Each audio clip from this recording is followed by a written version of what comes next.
3, 2, 1. سلامونه نیکې هیلې او احترامات مې ومنئ.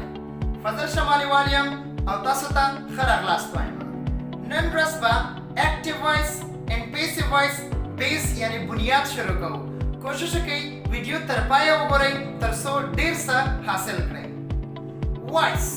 The word voice can be translated into two ways. یعنی دغه voice په دوو طریقو ترجمه کولی شو. According to dictionary and according to grammar. د dictionary د لحاظه او د grammar د لحاظه.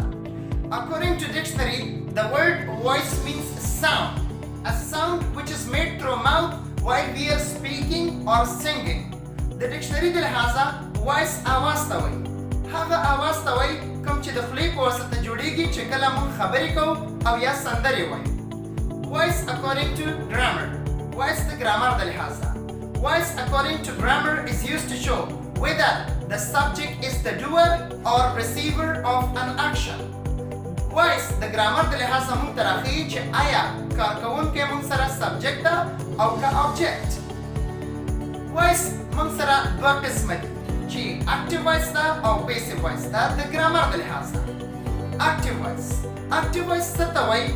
څنګه استعمالیږي او ولې استعمالیږي؟ اول the active voice definition یعنی تعریف. Active voice is a type of voice in which the subject does something or the subject is the doer of an action.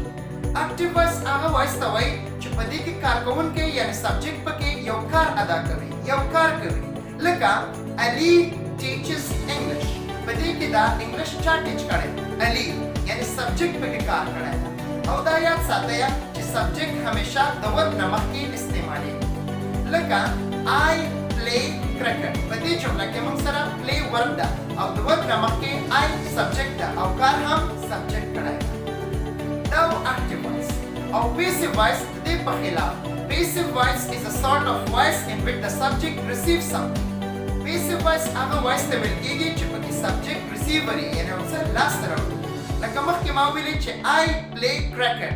په دې کې به زه وایم چې cricket is played by me. نو په دې کې موږ سره یو کار subject کار نه ده کړی، یو کار د subject په واسطه شوی ده. یعنې subject object ته object subject ته تللی ده. دا و passive voice. نو په دې ویډیو کې مې صرف غوښته چې voice active voice او passive voice explain کړم. را روانه ویډیو کې به انشاءالله نور معلومات چې ولې موږ active voice passive voice استعمالوو د دې مطابق او څه نور اضافي معلومات هم تاسو ته درکوم. امید لرم چې ویډیو مو خوښه شوې اوسیږي.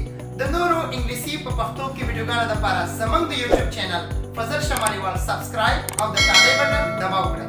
مننه کوم تر بلې ویډیو. الله حافظ.